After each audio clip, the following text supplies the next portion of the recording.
you're beautiful there. And like, that's Monica. C'est l'huile au garçon que tu m'avais promis. Non, il n'est pas pour toi, chérie. Andreas, darling, look who's here. Lina! Andrea. You're back. We're about to head for Mykonos. Welcome to the Colossus.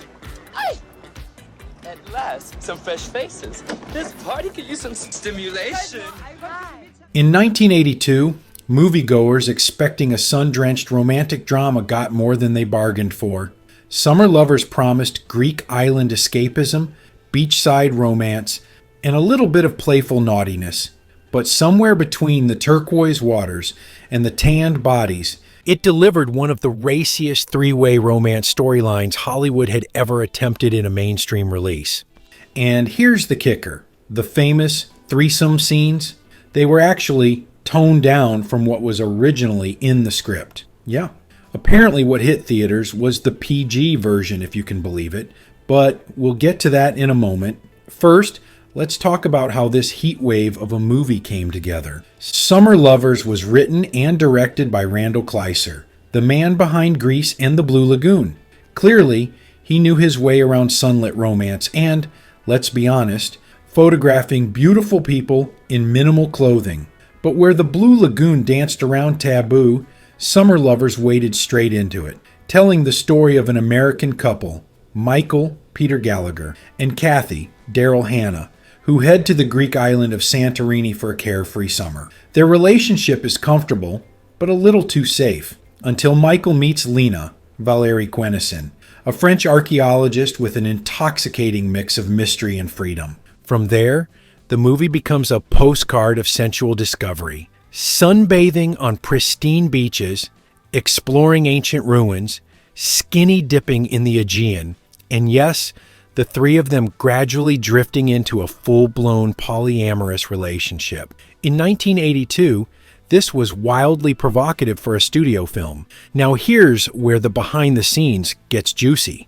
In Kleiser's original script, the love scenes between Michael, Cathy, and Lina were far steamier, with more nudity and a more explicit depiction of the threesome dynamic. According to cast and crew, several scenes were scaled back or cut entirely during editing after test audiences reacted with a mix of fascination and discomfort.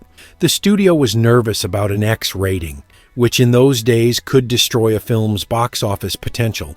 What we did get, though, still pushed boundaries. Extended sequences of skin-on-skin intimacy shot in the bright natural light of the Greek islands, which somehow made it feel both erotic and organic. Kleiser insisted that the actors work closely with him to choreograph these moments so they felt natural, not staged. The results, well, let's just say the camera loved them. The cast itself was a perfect storm of chemistry. Daryl Hannah, just a few years away from Splash and Blade Runner, brought a breezy innocence to Cathy. Peter Gallagher, in one of his earliest film roles, played Michael with that dangerous mix of boy-next-door charm and just enough wanderlust to make him a believable rule-breaker. And then there was Valérie Quennessen, the French actress whose effortless sensuality turned Lina into the heart of the story. Quennessen had been a rising star in European cinema, known for French Postcards and Conan the Barbarian, but Summer Lovers was meant to be her breakout in American film.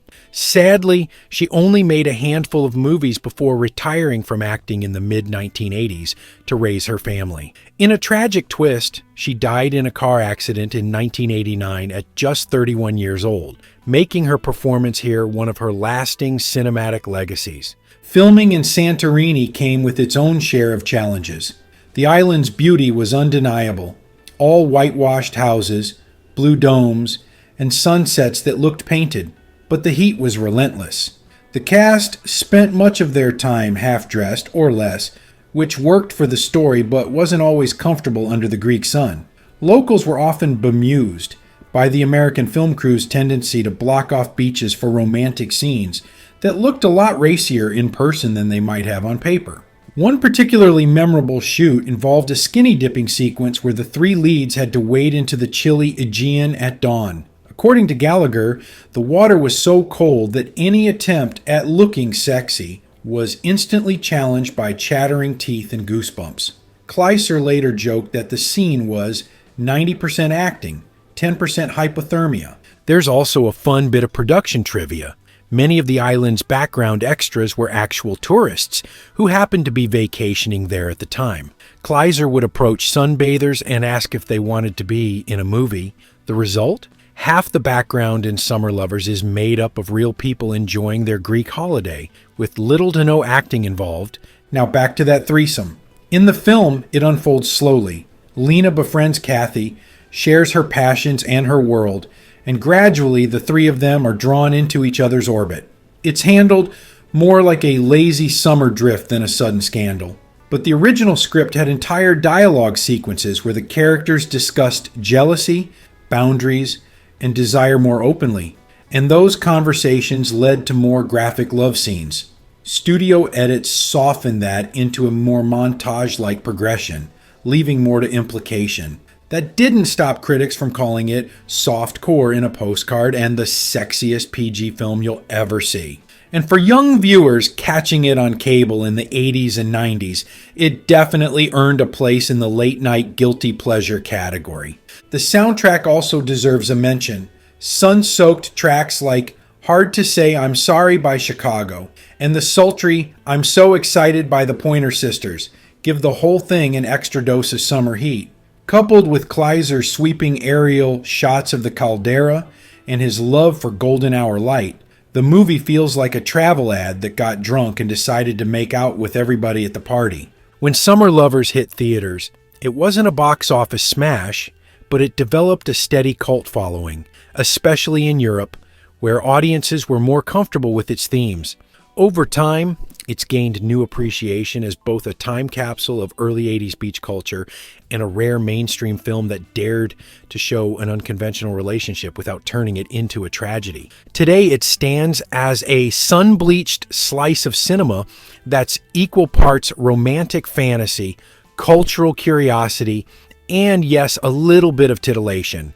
And while we'll never see the full uncut vision that Randal Kleiser originally wrote, what we got was still plenty enough to steam up a pair of sunglasses. Now it's time to hear from you. Do you think Summer Lovers should have kept the original STEAMIER scenes, or did the final cut strike the perfect balance? Comment below, and don't forget to subscribe for more sun-soaked classics and scandalous behind-the-scenes stories.